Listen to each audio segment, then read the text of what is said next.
the nature of a scientist is to be skeptical. So surprised, well, not certainly surprised when I happened to see the very compelling evidence that he was for real. Dr. Michael Merzenich has been studying Tito for more than a year. A neuroscientist at the University of California, San Francisco, he says Tito is not only authentic, but miraculous. There can be little question in the right behavior of Tito that he's providing the answers, and that the answers are coming from his brain. If Tito seems a miracle of autism, this is the miracle worker, his mother Soma, who gave up a career in chemistry to devote her life to teaching her son, even though doctors in India said he would never be able to learn. At first they told us he was mentally retarded because he looked that, because he wasn't doing anything. He wasn't doing what his age level a 3-year-old child should do. He did not respond, he did not do anything. Were you told how to teach him? No. What were you told? To keep him busy. And she's been keeping him busy ever since. My question's clear over here. Yeah. If it don't work, where's it? As a young child, she noticed he was staring at calendars, so she started teaching him numbers and letters. What are the factors of 6?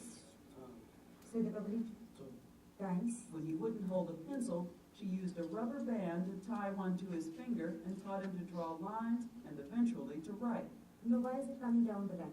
If her method looks simple, just ask parents of other severely autistic children. They'll tell you that at one time or another, they too tried to get their child to type or communicate with no success. But Soma's method requires tenacity. Write it again. No one will be able to do that.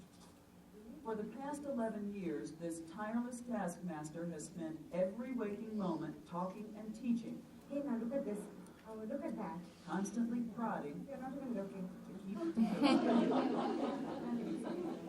How would that look? and his mind on track. Look at that. No, not like that.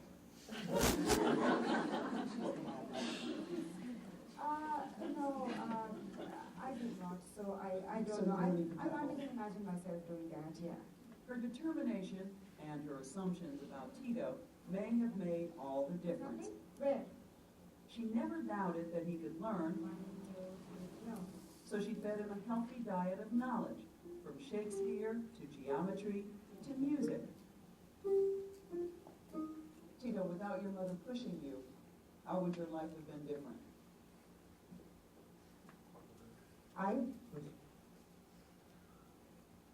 What having been out. You can kind of hear him talking. He's saying everything. He's writing. I would have been a vegetable. I would have been a vegetable. So it's a good thing that she pushed. Yes. I think that's probably pretty accurate. Though Tito seems to have escaped that fate through his writing, he remains severely autistic. He can't even pick up the pad and pencil to write without his mother's constant prodding and urging. Right. But when Tito does write, it is with astonishing insight, especially for a boy just 14 years old. He's written hundreds of poems, including this one, which we watched him write from beginning to end. I have fancied a little dream, and the world is left unseen. With the light of your eyes, through the darkness of the night, I have held that little dream, beyond my world, beyond all seas. Tito is a beautiful example of the possible. Here we have a boy that, largely through the empirical interaction of this boy with his mother, a way has been found into his ability, into his spirit. Do you think that Tito is just one in a million? I think there could be thousands, of, maybe tens of thousands of Titos out there. Scientists will soon find out if that's true. For the past year, Soma's been testing her homegrown methods on a small group of children at the Carousel School in Los Angeles, the school attended by John and Portia's son, Dove. Yeah, Dove. Like Tito, these 9 and 10-year-olds are severely autistic. Few can speak, and until recently, teachers had no idea if anything was actually getting through. Who were the Native Americans there at the time? Now they know. Yeah. In the space of a year, Kids who were being taught on a kindergarten level are now being taught math, social studies, and science like fourth graders. And I had honestly never seen anything like this in my life. Karen Spratt was their teacher. She says she was skeptical when Soma first came to the school. Soma did everything that I was told not to do, kind of, as a teacher. So, for instance, she talked constantly. the sun rises in the east or north. And that's the exact opposite of everything that you had been It taught. is. In my training, it was that you give basic directions and wait for a response, and not to verbalize too much, because it could be distracting. If 26 plus 2 is 38, Instead of being distracting, Soma's rapid prompting method, as she calls it, seems to keep the children's attention focused long enough for them to communicate. She ignores their erratic movements and wandering eyes and focuses instead on the mind locked inside. line or the lines of longitude? No, it is the line of longitude. Now tell me. Did you ever second guess your approach? Everything? Maybe this isn't right? No, no. I'm always sure of myself, what I'm doing. Why? Because it works. It works. And she offers some astonishing proof. Tell me, what do you like best? Dov Shestak was one of her first students, since it was his parents, Portia and John, whose foundation brought Soma to the United States. But they never expected this. Math. Yes, you like math. We can do some math over here to show up. Then 20 minus 4 what?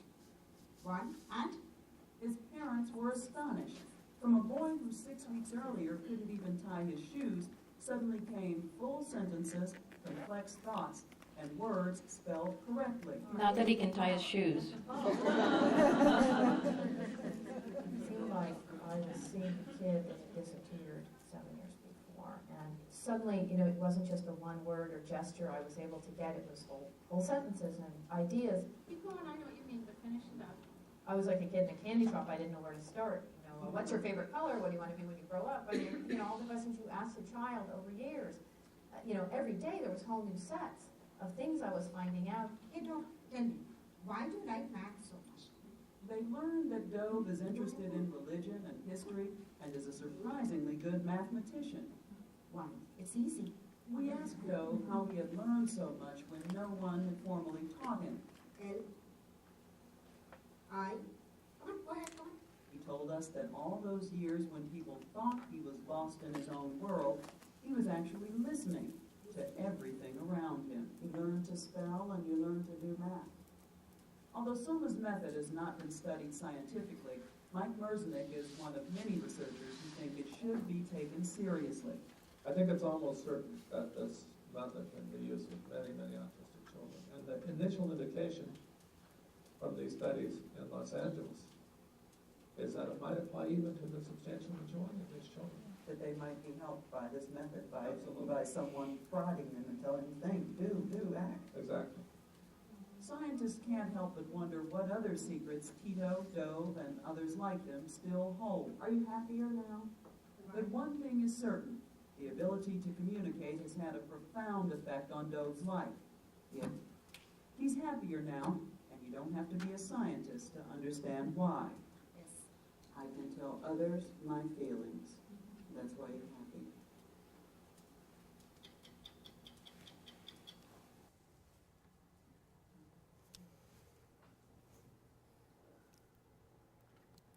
So probably the most profound little bit of advice that Soma ever told me about her method was that what she tried to do was she tried to outpace the STEM. And that's why it was a bit different with every child. She said if some kids have a slower STEM, you don't have to go as fast. But if they're this type, you got to go this fast, because the minute there's a crack in what you're doing, they're doing that. And they're off, and they can't hold their attention, long enough to go literally from A to B to C, unless you outpace the STEM. And that was really, I thought, and it's different for every kid, because every kid has a different kind of pattern of doing these things. Let me get rid of this. Okay. So it was very wonderful and very frustrating, because Soma, and that's what my book is about, the story. It's of my experience that now you know pretty much, but I took a lot of notes all throughout all of that medical and neurological testing of Tito and Dove, and I chronicled the whole thing, and then every single thing I quote in my book, I took from handwritten pages that I watched Tito write that I kept. So it's like 100% authentic. I was frustrated because Soma didn't seem to know what she was doing, even though she knew how to do it so well. She didn't know how to convey it to others or why it worked or how to get it to other people. And at the same time, if she couldn't get it out there, then there wasn't going to be very many people to study for scientists. And you look at this, and of course they always over-dramatize, but still you can imagine how frustrating. I think, what was that, 2002? Yes. Yeah, 6 years ago, the big breakthrough came. And where are we today? This is why I'm telling you this is very important here, because we have to get beyond doubt and skepticism and actually get to this. And these kind of kids, sometimes I feel like we don't even cut them a break. We would cut an ordinary, normally developing kid. Like when you're teaching a kid something, you model, you scaffold, you support, you help them until they start getting it, and then you back off. And with these kids, the tendency is to put them on trial. Give them a regular test. Let's see how they do. Put them in a room with someone they don't know and see if they can communicate.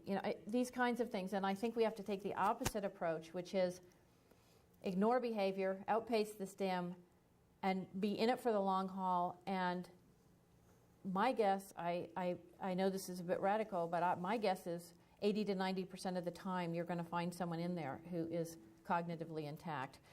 And that's very tragic, too. It's very hopeful and wonderful, but it's also very tragic. When my book came out, which was last year, I got so many emails and letters and, again, a flood of communications. I wrote the book not just to tell my story, but because I felt so frustrated. I couldn't seem to move things ahead. I had the foundation. We had research money. We had researchers. We had the school project, we had all these things, but it wasn't getting out there. And I thought, well, what's the one thing I can do that, I don't have to depend on anyone else for, and that is just write a book. So I did that. It took 3 years, but it's out there, and people read it, and I get mail almost every day saying, I'm trying it, or this is, a new understanding I'm having. But after it came out, I thought, what's one of the best things we can do that doesn't, rely on 20 more steps? And so I started a website that's patterned after like these social websites like MySpace and Facebook, but for families and professionals who are, have a family member or are working with nonverbal or low communicating individuals, because they have nowhere to go. I mean, I did a little bit internet research on search terms, and what I concluded is that people who have a nonverbal kid, there's no search term to put in for them, for you to find them, because they've tried every single thing. The kid is getting older. They're sick of going to conferences where it's working for everyone else's kid. They're tired of fighting for services, and the kid's still not talking. So I created this online community, and it's the same. I'm migrating it over to something called the Descartes Institute. I started a nonprofit to support it, but it came basically out of people's response to the book. And how you get to it is just www.strangesun.com. So it originally came out of the book, and there you'll see you can join. It's free.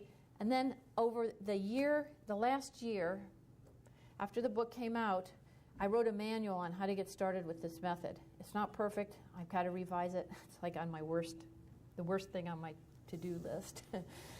I mean, it's a little bit crude, but it's something to go on. It's something to get started, and it's very different from Heather's in the sense that it really talks a lot about how could this be true, why could this be true from a developmental and educational perspective.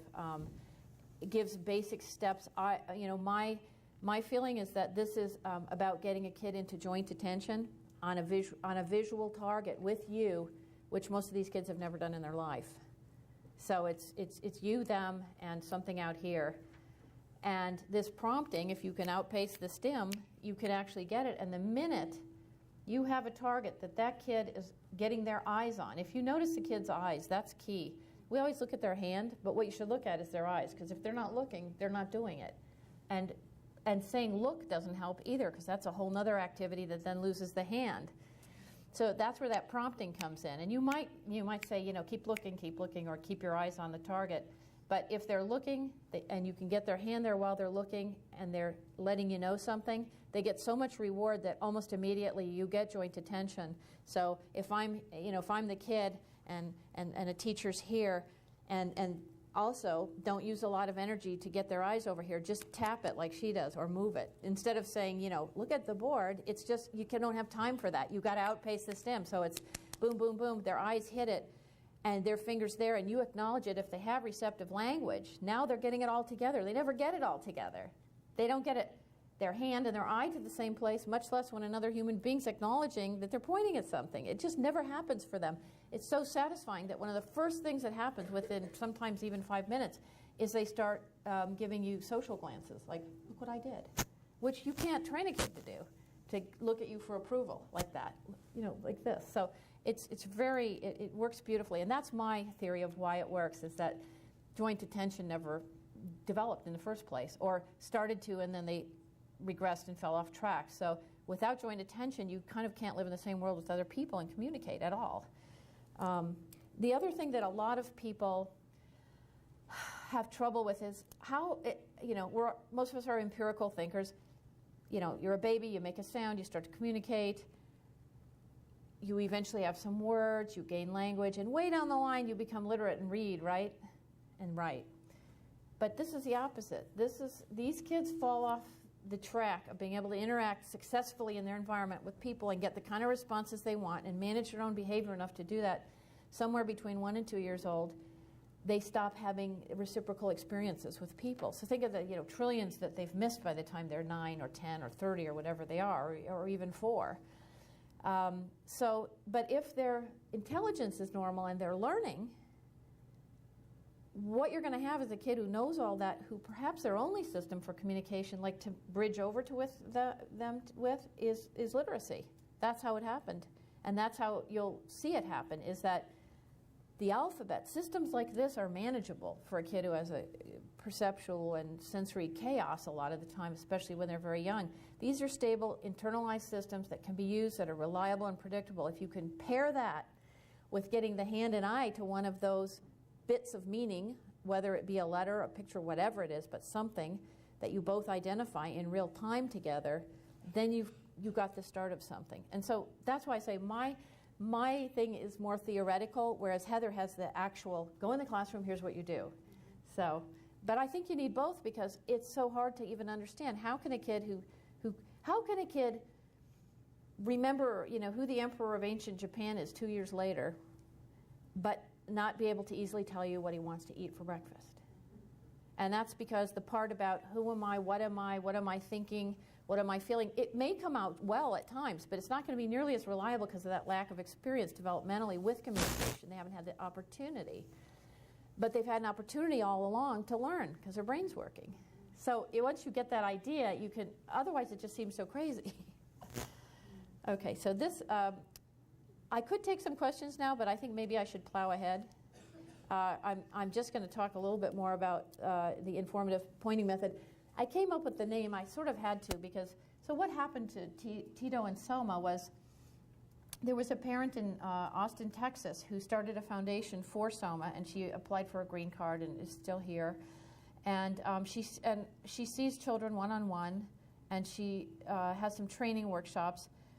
I don't think she's ever really learned or figured out how to teach people to do it, unfortunately. However, if anyone can afford to go there, I think it's very inspiring, because she is like the horse whisperer. I mean, you can see her. She's like, I've never met anyone that good. And, you take a kid and you open a door and see this, you go back very inspired. The danger is you can go back very intimidated. And if there's no manual, which thank God there are 2 manuals now, and that was our problem. There was no instruction. Nobody fully understood it. You would see a kid communicating, and then you'd feel terrible, a failure. Your kid's in there, but you can't get to him. Only Soma can. So this was a problem. And so they're still there and still seeing kids, but it hasn't really disseminated or become something that would be accessible to people.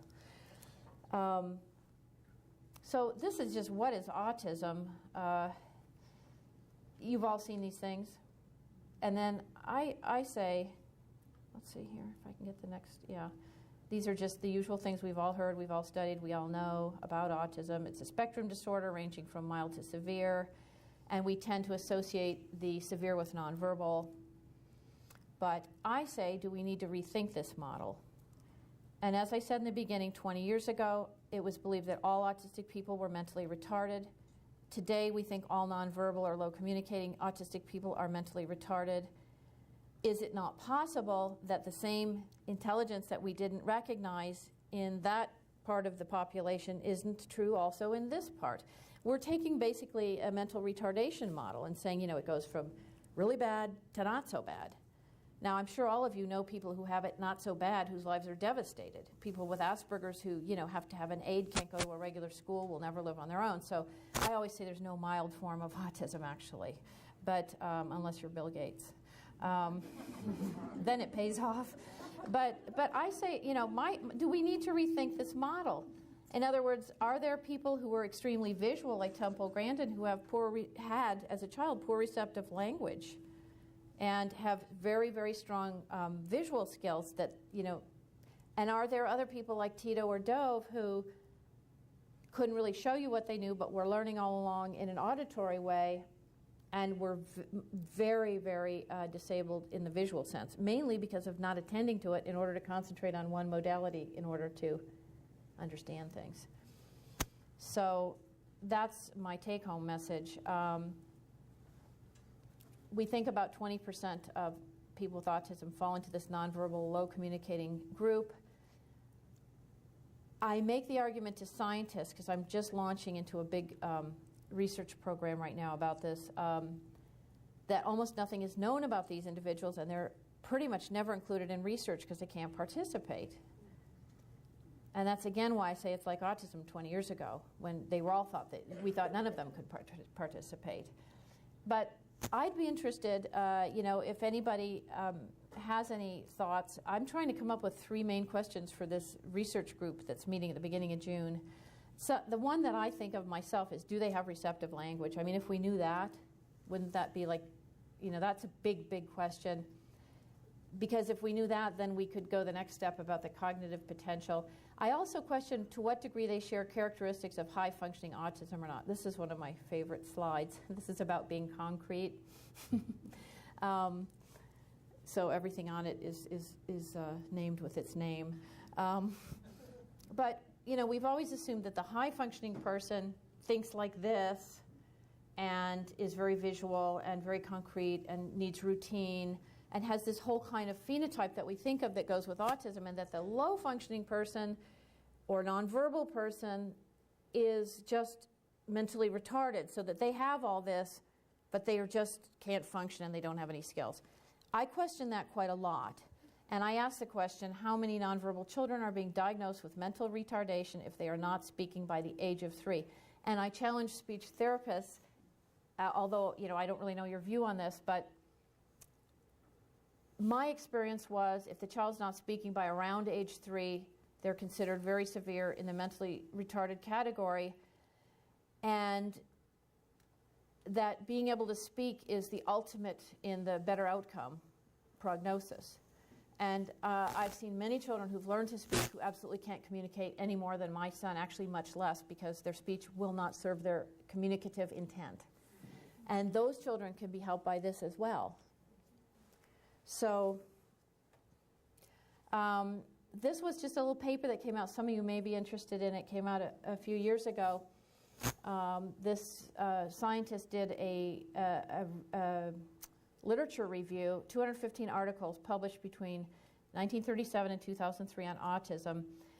74% of the claims that people with autism, most of them say, that 80% of them have retardation of some type, and that these are not actually based on any kind of evidence. It's sort of a self-perpetuating, self-feeding loop, like, this many are retarded, and they say, well, that paper said it, and it continues on. But this reviewed all the literature and said, they can't really find the source of it, in a scientific way. Like, where were these studies that actually measured MR in these children and showed it in a qualitative and quantitative way? They, for the most part, don't exist. It's an assumption we make, just like the assumption we make when a kid can't talk or write, that they don't know the answer.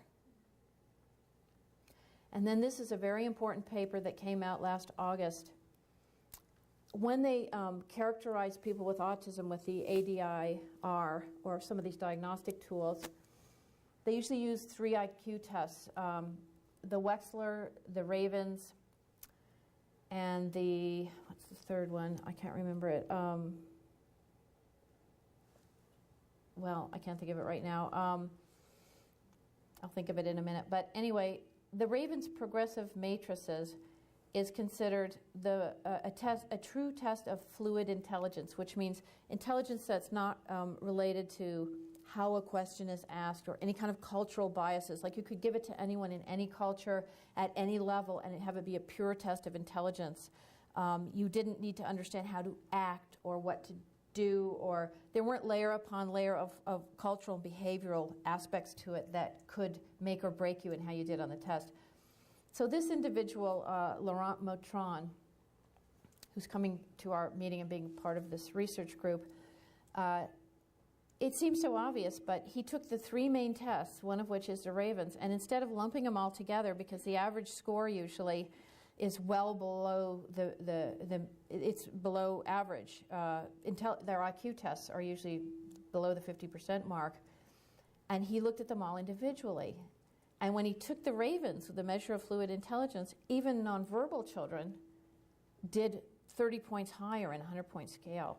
And those who were above that, I mean, it made a huge difference in their IQ by taking a test that requires multiple choice pointing, doesn't have all kinds of like social rules involved. You don't need to handwrite, you don't need to speak, and it's a measure of fluid intelligence. And it showed a level of intelligence, particularly in the nonverbal kids, that had not been picked up because it had been blended in and averaged in with these other 2 tests routinely over the years. So it's one of those things that seems so obvious in hindsight. But what's good about this is that there are some mainstream researchers starting to really, say, wait a minute, we haven't, even really taken a look at this group. So the informative pointing method, really, it's not anything formal other than really what Heather's put together, and what I've written about it is not formal, but it's a means to access education, and I put that first before communication because it's easy. It's so easy. All the things we work so hard that we would just say, oh, if only our kids would say this is red and this is blue and 2 + 2 is 4. That stuff, once you get the kid access to communication, to some form of joint attention and pointing to a target, and they can use their communicative intent in that to enough, it's easy. In fact, the shock is, it's counterintuitive, they're actually better at it than a lot of kids, because think about it, if you couldn't gesture, talk, or write, or have any way of storing any information other than your brain, you'd be like very computer-like wonderful storage system, because what choice do you have? So what we find is that now this isn't for every autistic kid, I just want to make this clear. I'm talking about a percentage, I think it's a large percentage of this group that are very, very low communicators. They're the more severe kids. A lot of them have a lot of motor issues. They have apraxia. This is not your very visual, higher functioning kid I'm talking about, because they do often have a lot of problems academically and in education and communication and phonemic awareness. But for instance, it's so interesting, like my son, if he doesn't know how to spell something, he's very autistic in the sense of that it really upsets him. Like he doesn't want to spell it if he can't spell it right. But if he has to spell it and doesn't know the spelling, he'll do a phonemic spelling. So he has phonemic awareness. Now, I don't think all autistic kids would do that. But I have a feeling that these very auditory kids probably are, they do get phonemic awareness. So I think that I put education in this sentence before communication, because I think communication's a lot longer of a road.